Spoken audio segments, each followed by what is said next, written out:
I got a comment recently on one of my videos saying, I can think of lots of songs that you can't use your piano system for, like Bridge Over Troubled Water by Simon and Garfunkel. And I thought I would take this video and show you, yeah, you can. So let's get started. I'm Piano Man Steve, and I help people who have busy lives get the most out of their piano playing by focusing on the songs they most want to learn, which is probably not the stuff in the John Thompson series, let's just be honest, but the popular music that they've loved their entire life, and with a system that doesn't require them to read notes on the staff, okay?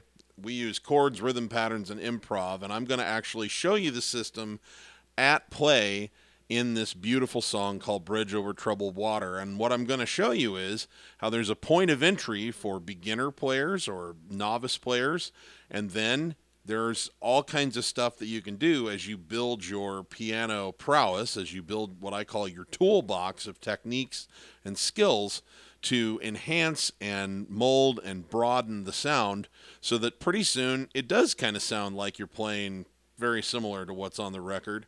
But you don't have to start there because that is way above a lot of people's heads from where they are starting out. And I don't think anyone should be forced away from actually playing a song that they love just because their skill level doesn't match playing it exactly the way it was recorded. Okay? So let's get started here. I'm going to put my teaching screen up. So Bridge Over Troubled Water. It was originally recorded in the key of E flat major, but it's actually too high for my singing voice. And I'm going to show you, how to do this with the melody in the right hand as well as singing. But so I'm going to put it in the key of C because it just happens to be where my voice is right for the song. All right. This is another, by the way, another wonderful advantage of this particular system is that you can transpose fairly easily. Even if you don't use the transposition function on your keyboard, you can actually go through and just change the chord symbols out and drop them a half step or a whole step, or in this case, I'm dropping them a minor third from E flat down to C. Okay? So the first thing that we're going to do is you go out. My formula says it's called GLIDE. It's an acronym. So the first thing is G. You go get the chords. They're available in lots of places. You can find sheet music. We're not going to look at the staff so much, but you can find sheet music that has the guitar chords, or you can find lead books and fake books, that kind of thing like that. And so you get the chords. Then you listen to the song, and we're not going to listen to it on this video because that would put me in violation of copyright. But you have a listen, and then number 3 is I. You identify the feel. And I teach that there are 4 common rhythm patterns that account for about 90% of popular music in one form or another. There's a lot of ways that you can create variations and such with them. But the first one is called the basic feel, where you just play quarter notes in the left hand and you syncopate with your right hand against it. So that tends to work well with songs that have a big driving beat. And then the second one is the country feel, where you kind of alternate between the root note of a chord and the 5 of a chord with your left hand, like this. And then in between, you play a chord. Chuck, chuck, chuck, chuck, chuck, chuck. Neither of those are probably going to be right, but you could just test them. You could be like, so let's try the basic feel. When you're weary,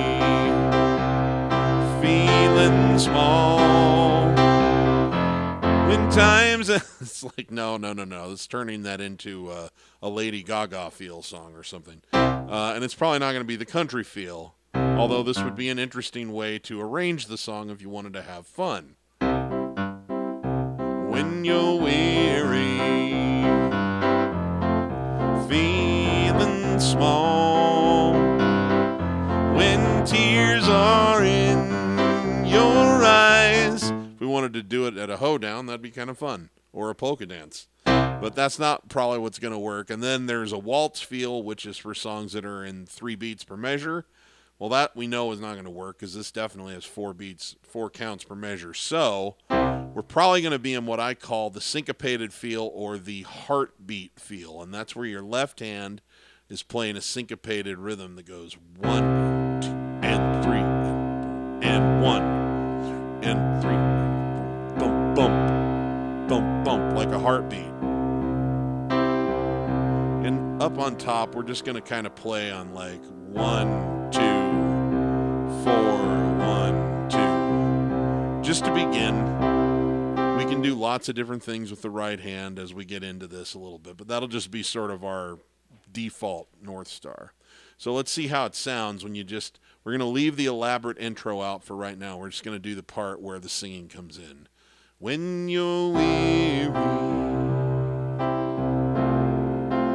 feeling small, when tears are in your eyes, I will dry them all. I'm on your side. Oh, when times get tough and friends just can't be found, like a bridge over troubled water, I will lay me down, like a bridge over troubled water, I will lay me down. All right, no, that's a pretty good little footprint. We're not doing anything fancy. I mostly used root position chords, which means with your thumb on the root of the chord. I didn't do anything fancy with the left hand. So I did a few inversions where I played, like, they call it, this is root inversion of a chord, or root position rather. So your thumb's on the root, the 3 in the middle, and the 5 up here. And then first inversion, put your thumb on the 3, and then the 5 in the middle, and the root up on top. And then your second inversion, which is thumb on the 5, root in the middle, 3 on top. I did a couple of those, but I didn't really focus that much on those. You wouldn't have to. So it sounded pretty nice. That was a good footprint. We didn't do any improv or fills or licks or anything. But for somebody who's just kind of starting to learn this system, they can get started with that song right away. Okay, that's your doorway in right away. All they need to know is how to play the syncopated feel, which you can learn by just practicing it on one chord. Your left hand, 1 and 2 and 3 and 4 and 1 and 2 and 3 and 4. Up top,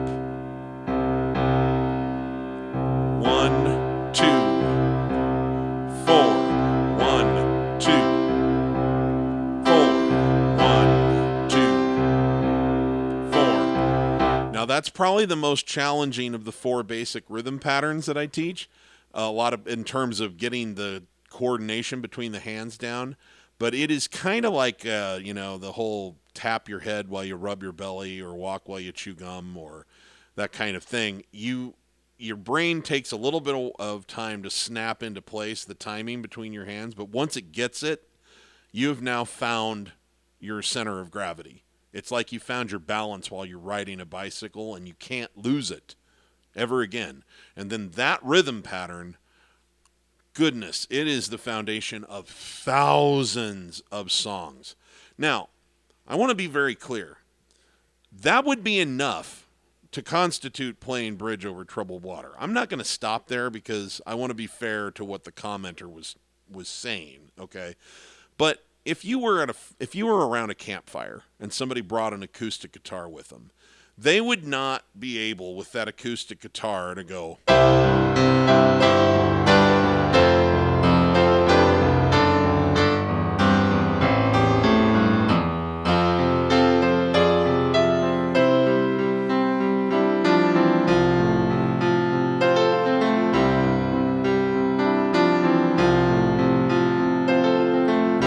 Right?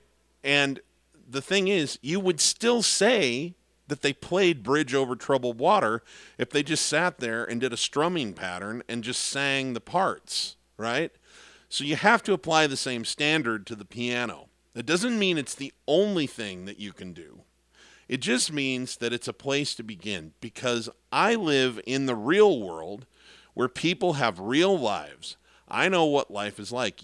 Most of you who are watching this are not going to be professional musicians, right? I mean, either you never wanted to be in the first place, or the time where that's a serious consideration has passed. You might want to play some gigs, right? You might want to make it like an avocation, something you do on the side, but you're not going to dedicate your whole life to this, because you can't.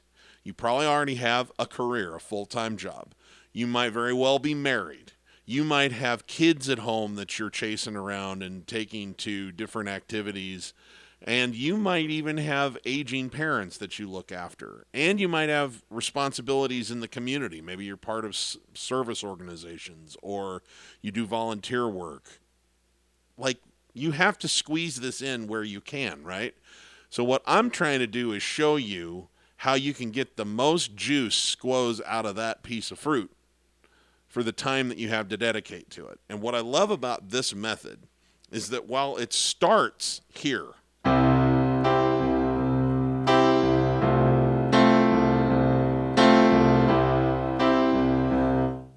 it doesn't have to end there, because you can start learning lots of variations and tips and tricks, and you can enhance what you're doing with the song and mold what you're doing with these tricks that are transferable from song to song. That's the really important thing. You're not reinventing the wheel every single time you start learning a song. You're using a system that enables you to get in the door with thousands and thousands and thousands of songs. You get to pick the ones that you're interested in. And then as you build your toolbox of techniques and tricks, then you can use those to mold that basic pattern, that basic template that you've created, more and more toward the way you want it to sound, whether it's a totally different kind of expression of the song that just is pleasing to you, or if it's more similar to what you heard the artist do in the recording that you're basing it on. So, let me give you some ideas. So first of all, we're always going to start by modifying what we do with the singing part. We're not going to get into signatures just yet. Signatures meaning really famous parts that you want to replicate to some degree. So we always start there, and we want to make it a little bit more elegant. So we're going to leave the left hand as it is, because the left hand is your rhythm section. It's your bass, guitar, and your drummer, okay? But what you can do with your right hand now is say, instead of just coming down on 1, 2, 3, 4, 1, 2, I'm going to do a combination of some things. One, I'm going to introduce some inversions so that I don't always have to be in root position on the chord, because I might like the way it sounds better here. Softer, right? Each inversion of the chord, even though it's still a C chord, has its own sort of emotional thumbprint to it. And you get to pick the inversions you like, but you can also just use these inversions to navigate your way around the keyboard as easy as possible. So we're here, and we're going to toggle a little bit, which is playing the top part of the chord with the top part of your hand, toggling down to the thumb. We're going to throw in a little bit of that, and we're going to arpeggiate it a little bit by throwing in some random sort of eighth notes where we just play the individual notes of the chord rather than the chord together. So we can do something like this.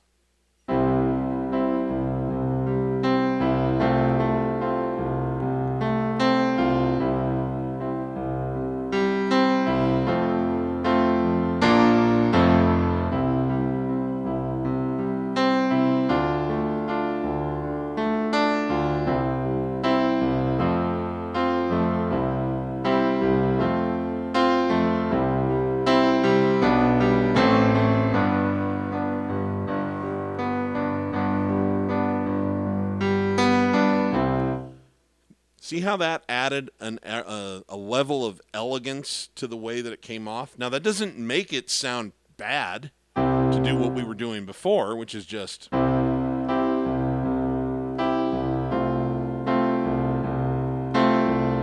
And that might be all that you can reach for at the moment where you are. But that doesn't mean that your skills won't eventually get you to where you're ready to try some other things with your right hand. And all of a sudden, it takes on a whole different sort of sonic attitude when it's like, when you're weary, feeling small, when tears are in your eyes, I will dry them all. I'm on your side when times get tough, and friends just can't be found like a bridge. Okay, so we have that. So that's just something, one simple layer. And I could show you a lot of things like that, but for the sake of the length of this video, I'm not going to go into a ton more details of what you could do with your right hand there. Now, if you're playing the melody in the right hand, sometimes I want to be very clear about this. People think I'm at war with sheet music. I'm not. There are many people who've learned to read at some level, and that's fine. Reading never made a lot of sense to me. My brain doesn't process it that well, and so it was always a huge struggle. But there's a difference between having to read a really sophisticated manuscript of, like two staffs with a lot of like big, lush chords and a lot of rhythms, and that's a big job compared to reading like a lead sheet where it's one note, right, with chord symbols above it. So some people will find the melody through a lead sheet. Some will be able to pick the melody out by ear, because if all you have to do is pick the melody out and then you have chord symbols to assist you with everything else, you're not really playing by ear. You're playing some of it by ear. And that's usually what I do with the melody, is just kind of pick it out by ear and then lay it in. But it would be fine to use a lead sheet. It would be fine to just look at the top note on printed sheet music and just follow that, because that'll probably be the melody. And you just get your heartbeat going down here.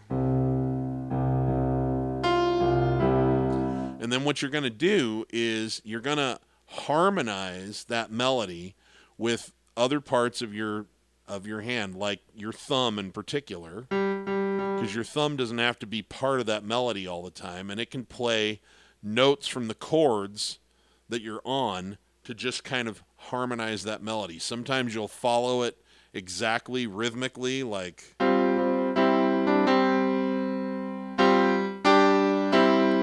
other times you'll just kind of hold it and let that ringing note like that be a harmony for an entire musical phrase. So it could be like,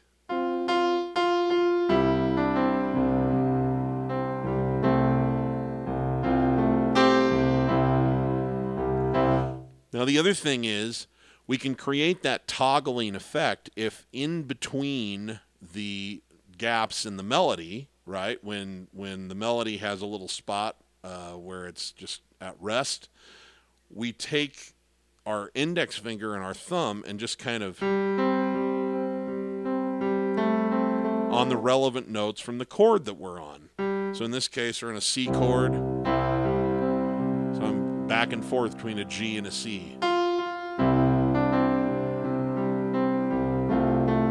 Then I go to an F chord, and it's A and C, right? And so you can just kind of fill in those gaps.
So see, the technique is the same whether you're playing the melody or you're singing. It's just a matter of managing the gaps in the melody.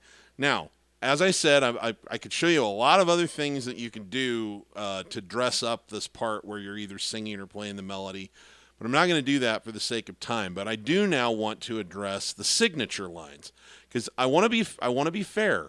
The guy that left the comment, I don't think he was being acrimonious. I think he was being very serious and sincere.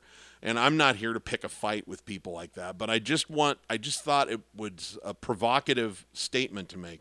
And so here's the thing. It is correct that if what your goal is, if the only acceptable outcome for you is to match what was played exactly by the guy on the recording, which in this case is Larry Knechtel, one of the greatest session musicians in the history of the LA scene, just an absolute genius multi-instrumentalist.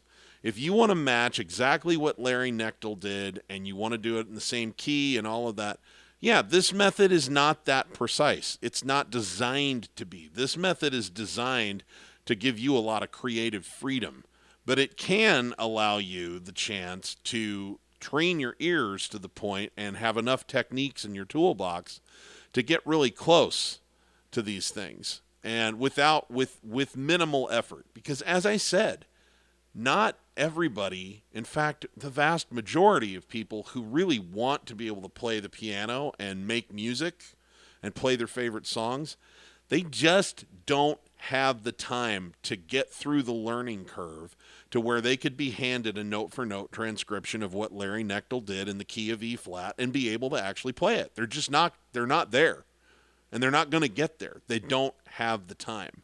And so, unfortunately, the method of perfection, the method of having someone write out exactly what you're supposed to do, the learning curve is too long, and what it does is it pushes people out of the game.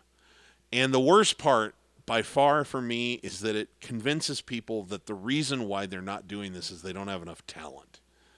It's not the talent that's the problem. The problem is that the first thing, if you're a guitar player, that you learn how to do is to form open string chords, or just open string. You don't have to even play bar chords. First position chords on the neck of the guitar and to play a strumming pattern. And that gets them in the door of making music quickly. And for some people, that is all the farther they ever go with it. But for a lifetime, they can make music on their acoustic guitar. Might not be the most sophisticated thing in the world, but they can do it, right? And then for other people, they get way more committed, and then they start learning scales and finger exercises and bar chords, and they get to the point where they can read off the staff, and then they can do, amazing solos and all kinds of stuff. And I think that's wonderful. But that is like a quarter of 1% of people who ever pick that instrument up are going to get to that level, are going to commit to getting to that level. The same is true with piano. But unfortunately, the way that we teach piano from the ground up is that we literally pump people right into the conveyor belt of what you have to do to become a virtuoso. And unfortunately, since the vast majority will not make that commitment or can't make that commitment and are not going to get there, they get bored or they get discouraged and they quit playing thinking that they can't do anything on this instrument. It becomes a zero-sum game where they're like, you know what? It's all or nothing. If I can't do what the teacher's telling me to do, I must just suck at this. I got to leave. And there's an equivalent to what those acoustic guitar players learn on this instrument. But we never get around to teaching it. Some of it's because a lot of traditional piano teachers don't know how to do this because they weren't taught. But some of it is that there's just this bias where you don't teach people chord symbols until they've been in, learning out of the John Thompson book and the various other things that you work through for years.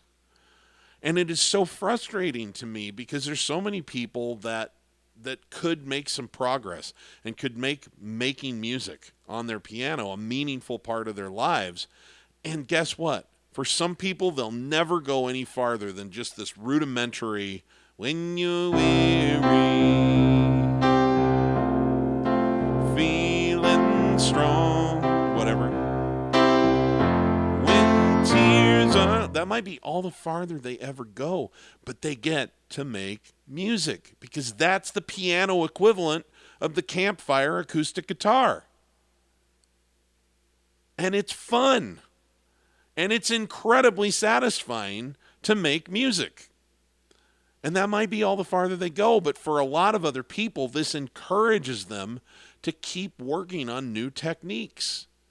And there's a million things you can do to improve within the umbrella of this system of learning, but it also could encourage somebody to really commit to learn to read better, for example. So I think that we really do it backwards in the world of piano, and I think we push way, way, way too many people out. And I don't think we mean to. It is just the system as it's been taught for so long, and I think it's really a shame. So here's the thing.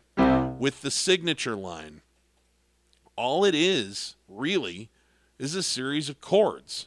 This is a C chord.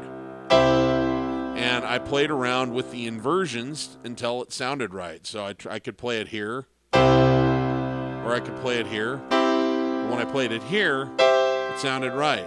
And the rhythm goes bump, bump, bump, bump, bump, bum, bum, bum, bum, bum, bum, bum. And I just kind of picked the melody out.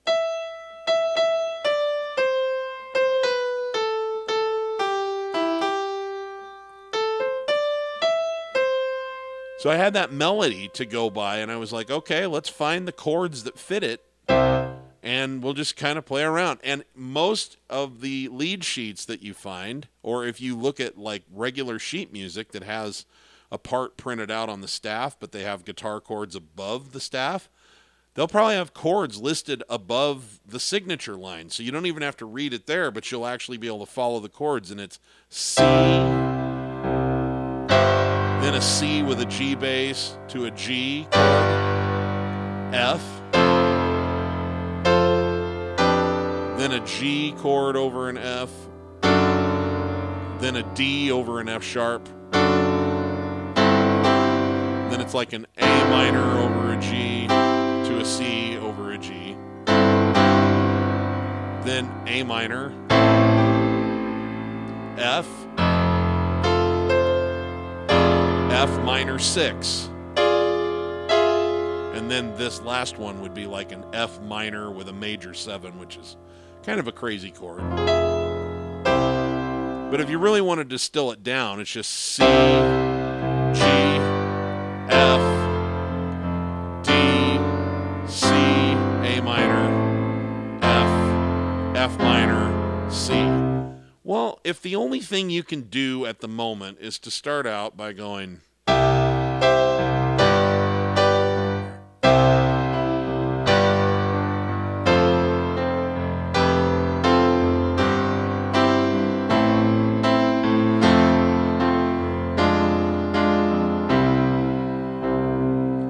that's not a bad way to open it. It's got enough connective tissue back to what was going on. It's not fancy, but that might be your point of entry.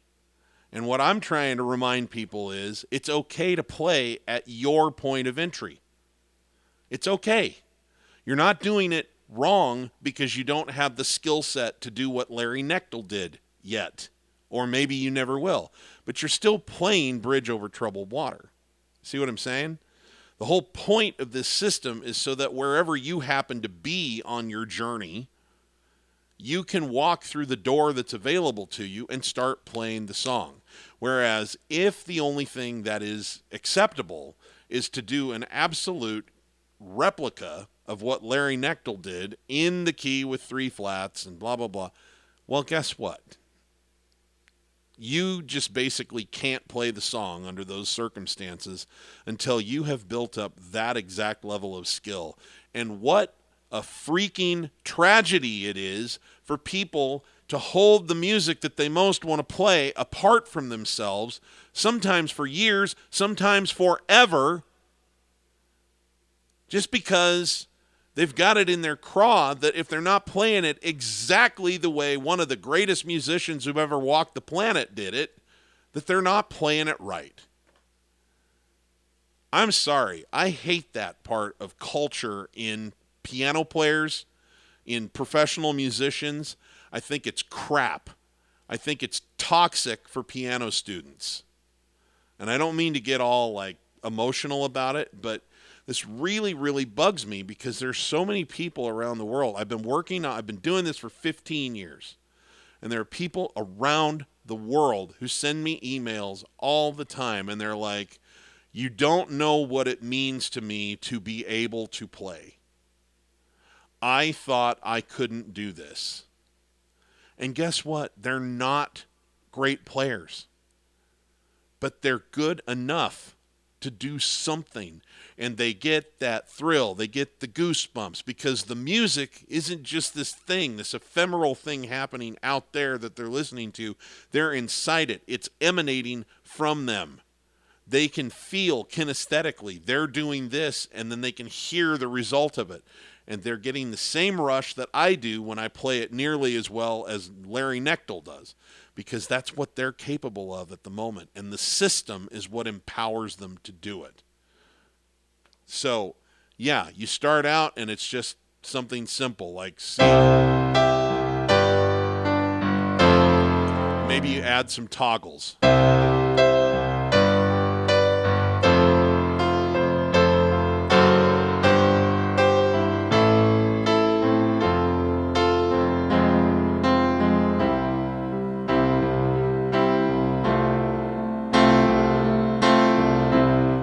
And then if you get more precise about the melody and you want to try and work out exactly what chords to play under each melody, then you might come up with.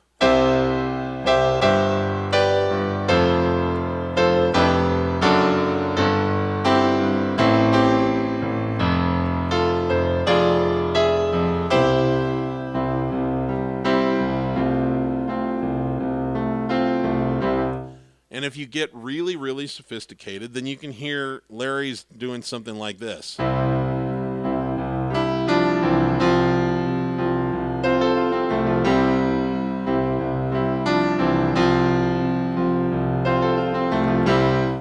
Well, as you work with the system and the tools and you build your toolkit and expand it out over time, what you're going to hear, just because you've played so many songs and used arpeggios and toggles so much in so many different songs, you're going to hear a simple melodic line, E, D, C, and you're just going to harmonize it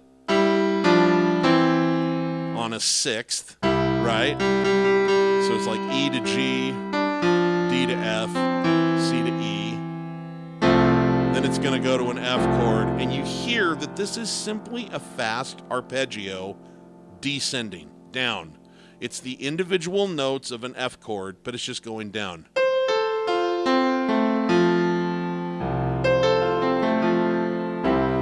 And yeah, that's, you're going to have to practice that maneuver a little bit. You're going to have to teach your fingers how to do it.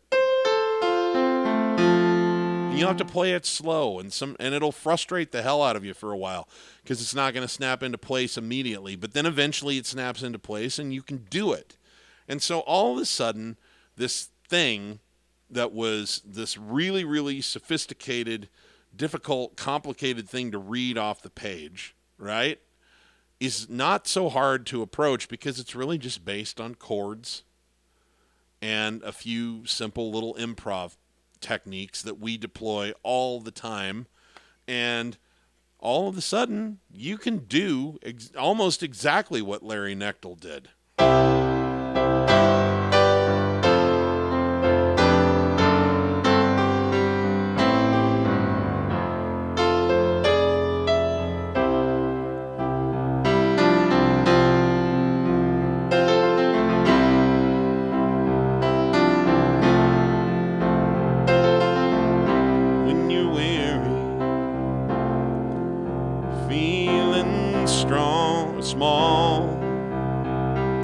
Sorry, I keep saying strong instead of small because this method makes you strong because it gives you a way to play the song no matter where you are on the spectrum of learning.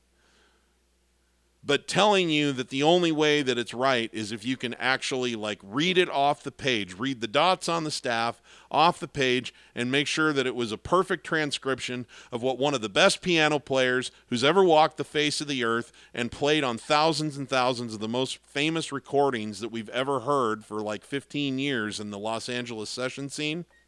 That makes you small.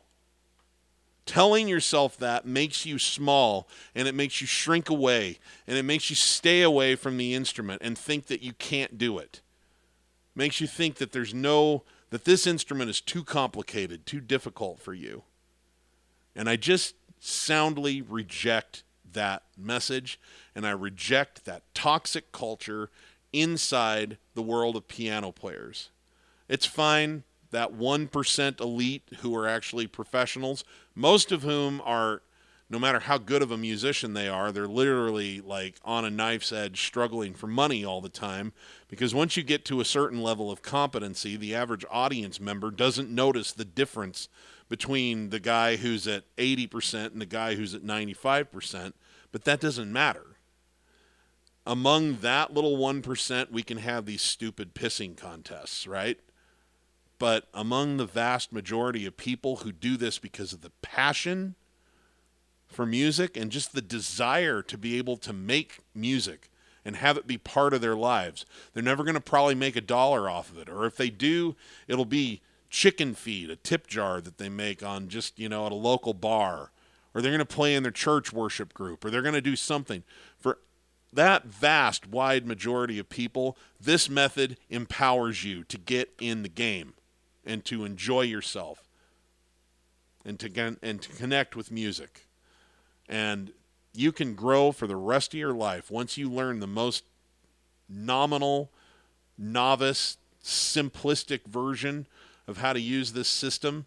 You can start playing songs, and you have the rest of your life to build more tools and get more sophisticated. And when you build a new tool in this system, it impacts every song you play, because now you have a new technique that you can deploy at will anywhere you want in any song that you want that you see fit.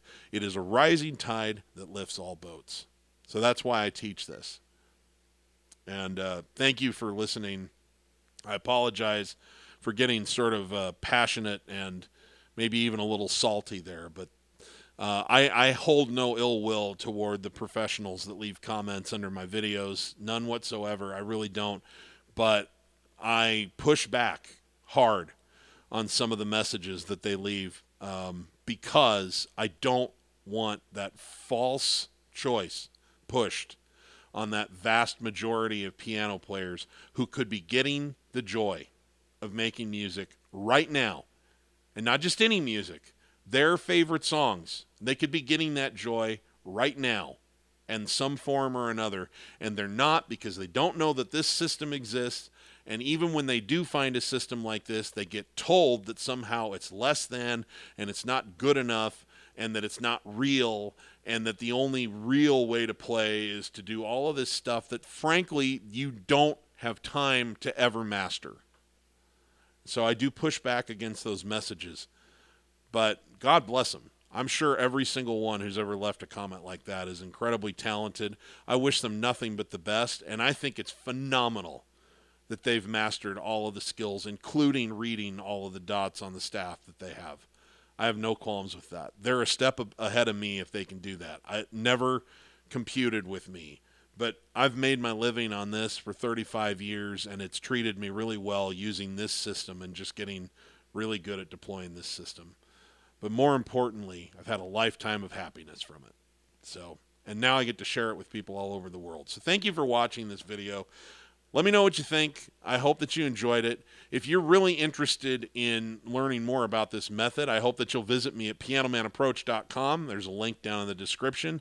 I have a free webinar that will tell you all about it and the different system, the different things that we talk about inside my piano courses and how the system actually works to play the songs and learn the songs quickly and play the songs that you really want to.